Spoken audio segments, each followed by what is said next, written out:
Di awal episode, kita diperlihatkan preman Babel hendak masuk ke dalam sebuah pesta, lalu dihadang petugas keamanan untuk dicek suhu tubuh.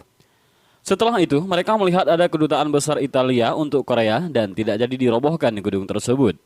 Adegan berpindah ke Vincenzo dan Chaeyong. Chaeyong penasaran apa tujuan sebenarnya Vincenzo dengan plaza. Kemudian, Vincenzo menjawab dia jatuh cinta dengan gedung ini. Tiba-tiba, duta besar Italia memanggil Vincenzo dan menyuruhnya turun untuk minum bersama. Vincenzo pun turun sambil berbisik kepada Chaeyong, santai saja. Adegan berpindah ke firma hukum Wusang yang terlihat Chaeyong, pengacara Choi dan kepala sedang membicarakan peneliti yang kabur. Pengacara Choi cemas jika peneliti itu membicarakan ke media. Tetapi Chaeyong yakin peneliti tak akan bisa segera bertindak. Chaeyong berdiri sambil mengatakan, "Berikan aku kepercayaan, bukan kecaman." Namun pengacara Choi mengizinkannya. Jika terjadi masalah besar, Chaeyong harus mengundurkan diri.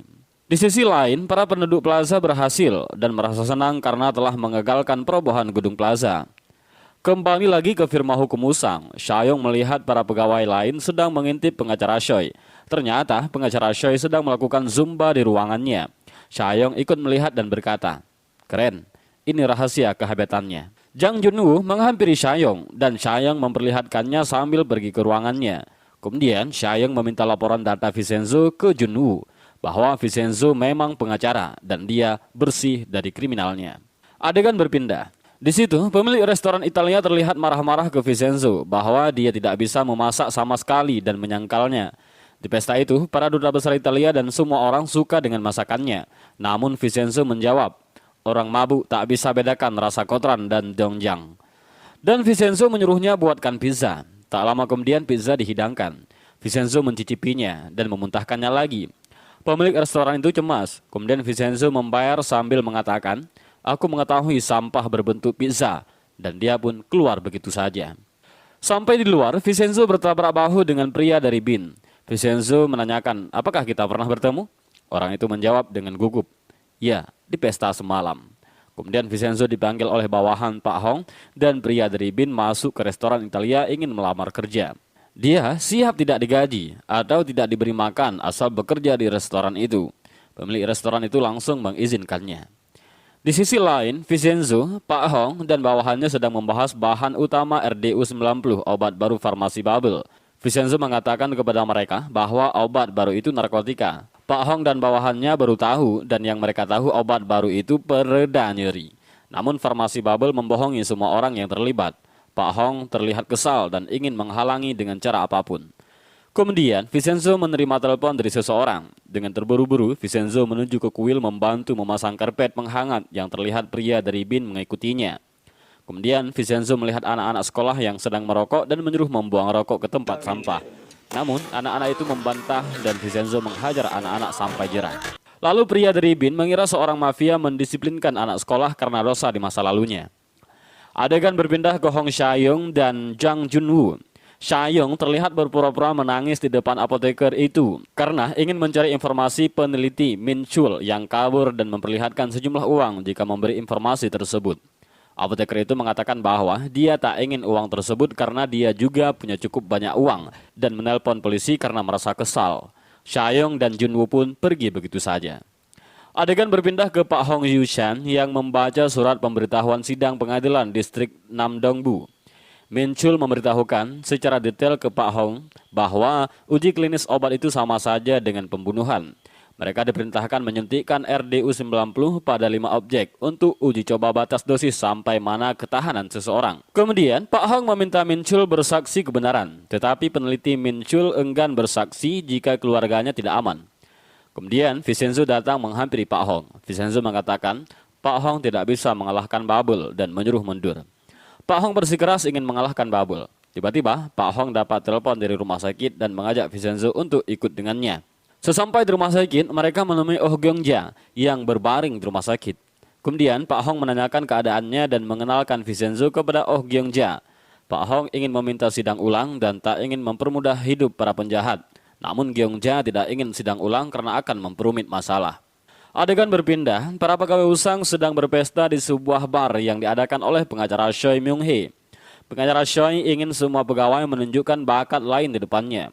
Kemudian menunjukkan giliran pengacara Hong Sha-young, namun Hong Sha-young enggan melakukannya. Pengacara Choi menyuruh bukan karena menyukainya, namun untuk menebus kesalahannya. Sha-young terpaksa melakukan dan menirukan gaya Zumba pengacara. Adegan berpindah lagi. Vincenzo memerintahkan ketua investigasi konstruksi bubble untuk halangi perobohan plaza sampai 2 bulan dan meminta merobohkan dengan orang suruhan Vincenzo. Jika tidak, Vincenzo akan menyebarkan foto perselingkuhannya kepada istrinya. Namun Vincenzo pergi dan mengatakan jangan lakukan hal konyol, maka kau mati jika membuatku dalam masalah. Di sisi lain, ketua preman bubble memerintahkan bawahannya merobohkan gedung meski ada pesta dan mengantarkan duta besar Italia ke tempat lain. Kemudian dapat telepon dari ketua investigasi bahwa gedung jangan dirobohkan sampai 2 bulan ke depan. Jika tidak, semua akan hancur. Preman itu langsung menyuruh bawahannya pergi. Adegan pun berpindah ke Hong Yushan dan Cha-young. Hong Yushan memberitahukan bahwa obat farmasi bubble adalah narkoba dan menyuruh Cha-young menghentikan dan kalah di persidangan. Tiba-tiba Vincenzo tiba dan Cha-young pergi begitu saja. Sesampai di luar, Cha-young bertemu Vincenzo dan memberitahukan jangan beri omong kosong kepada ayahnya. Vincenzo mengatakan, kau akan dibutakan dengan kebenaran sesungguhnya. Cha-young tak terima Vincenzo menjelekkannya. Lalu Vincenzo mengatakan di depan muka Cha-young, dasar manusia bodoh, dan langsung masuk ke rumah Pak. Vincenzo menanyakan kepada Pak Hong bahwa Ong Gyeong-ja baik-baik saja. Pak Hong menjawab, tentu saja, sisa hidupnya 6 bulan, dan Pak Hong mengetahui bahwa Oh Gyeong-ja ibunya Vincenzo. Pak Hong mengetahui saat sidang di situ Vincenzo syok dan marah. Pak Hong menasihati Vincenzo menyuruh mengunjungi ibunya dan tidak menyuruh memaafkan ibunya karena telah membuangnya. Namun rasa rindunya tak akan jadi penyesalan. Adegan berpindah kepada seorang pria yang tidak diketahui yang memotong tali gas dan menaruh jam peledak. Namun karyawan bubble memeriksa keadaan lalu jam tersebut meledak begitu saja. Berita kejadian itu tersebar. Pak Hong tidak terima dengan kasus itu dan langsung pergi. Di situ Vincenzo menghentikan dan mengikuti Pak Hong.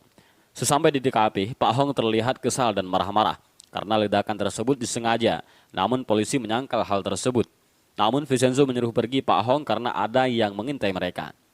Vincenzo meminta Pak Hong mundur dari kasus farmasi, namun Pak Hong bersikeras dan mati pun tak akan masalah jika membuat farmasi bubble dihukum. Vincenzo mengatakan, kenapa kau gegabah? Pak Hong menjawab, ini takdirku, meski dunia milik orang pintar. Orang yang menjaga dunia adalah orang gegabah dan keras kepala sepertiku. Dan meninggalkan Vincenzo begitu saja. Adegan berpindah ke direktur farmasi bubble dan pengacara usang. Direktur Zhang menyuruh para pengacara itu untuk memberikan kompensasi untuk keluarga korban dan menanyakan tak bisa menemukan peneliti yang kabur. Namun pengacara Choi tentu saja akan ditemukan. Direktur Zhang mengatakan Bu Choi pindah ke usang karena dirinya. Jika ingin sesuatu, katakan semua akan dikabulkan. Sontak, Bu Choi menjawab, berikan aku kejaksaan Nam Dong-bu. Direktur Zhang tampak kebingungan, bagaimana bisa dibeli, dan kepala usang tertawa.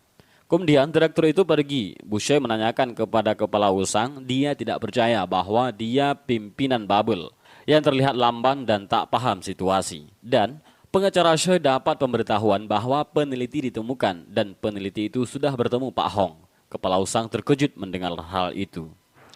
Adegan berpindah ke Pak Hong yang sedang duduk di atas atap gedung dan menerima telepon dari peneliti Min Chul bahwa dia bersedia bersaksi akan mengungkapkan kebenaran. Pak Hong berterima kasih dan akan menjemputnya besok pagi. Adegan berpindah lagi ke Vincenzo yang memasuki gedung. Dia melihat anak sekolah yang merokok, namun dia menakuti mereka dan mereka pun kabur begitu saja. Lalu Vincenzo berpikir tidak akan memperdulikan hal lain lagi dan pergi dari Korea. Kemudian, Vincenzo berbicara dengan penghuni gedung di sebuah ruangan. Vincenzo menyarankan bahwa dia berencana membeli satu gedung, memindahkan penghuni ke sana, dan memberi tempat berjualan tanpa syarat. Namun Larry menjawab, keju gratis hanya ada di perangkap tikus. Penghuni lain berkata untuk apa dia menipu kita, karena tak punya apa-apa, mereka pun mempercayai Vincenzo. Adegan berpindah ke pengacara Hong Sha-young yang menemui pengacara Choi. Bu Choi meminta Sha-young mundur dari semua kasus bubble. Namun Cha-young tidak bisa melakukannya. Bu Choi mengatakan kerjanya tak becus karena lawannya ayahnya sendiri. Cha-young mengatakan bahwa dia bukan ayahku, tetapi pengacara lawan dan menyuruh Cha-young pergi. Adegan berpindah ke firma hukum Jipuragi. Terlihat Pak Hong sangat senang dan dia memesan makanan untuk Vincenzo. Tiba-tiba Cha-young sampai menghampiri mereka dan mengajak ayahnya bicara karena merasa dirinya jadi pengacara buruk di kantornya. Ayahnya menjawab, tentu saja kau bekerja di tempat yang salah. Chayoung terlihat kesal dan mengancam ayahnya karena ibunya meninggal sendirian di ruang operasi karena ayahnya mengurus orang lain. Dan meski ayahnya membantu ribuan orang yang dizalimi itu tak akan bisa membayar dosa ayahnya yang membiarkan ibunya meninggal. Pak Hong meminta maaf ke Vincenzo karena melihat pertengkaran dengan anaknya. Kemudian terlihat Chayoung yang duduk di minimarket sambil minum. Namun Vincenzo hendak ke minimarket tersebut untuk membeli minuman. Dan hujan pun turun yang kemudian Vincenzo menghampiri Chayoung dengan mengatakan, "Kau bukan pengacara hebat, tetapi anak sekolah yang tak punya sopan santun." Karena amarah seorang anak pada orang tua akan menjadi penyesalan, dan Vincenzo mengingatkan penyesalan itu neraka terdalam dalam kehidupan dan mengajak Chayoung untuk minum bersama ayahnya. Vincenzo pergi begitu saja, namun Chayoung tampak gelisah. Di sisi lain, Bushoi sedang makan dan menelpon seseorang menyuruh membunuh orang. Adegan berpindah lagi ke Pak Hong dan Vincenzo. Pak Hong mengatakan meski memarahinya, Chayoung putri yang berharga baginya. Namun Vincenzo mengatakan Chayoung bisa lalui ini karena dia wanita tangguh. Pak Hong menanyakan balik, "Bukankah kau sangat tangguh?"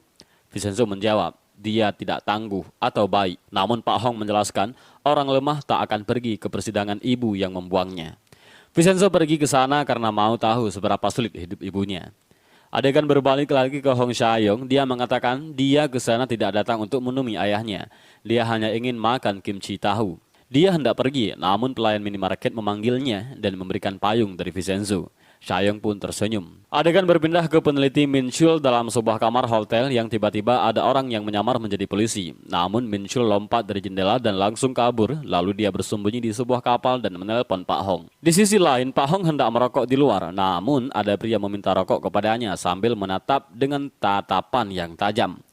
Vincenzo melihat ponsel Pak Hong terus berbunyi, namun dia tak berani mengangkatnya dan mematikan ponsel tersebut. Berpindah lagi ke Min Chul yang ditemukan oleh polisi gadungan itu dan membunuhnya langsung.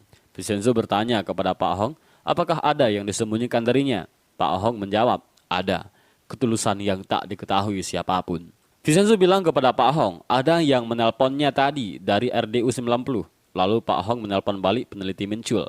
Tiba-tiba ada sebuah mini truk arah dari luar langsung menabrak mereka dengan kencang hingga Vincenzo dan Pak Hong melayang dan terjatuh. Di situ, Vincenzo sempat sadar sebentar dan melihat ke arah Pak Hong yang bersimbah.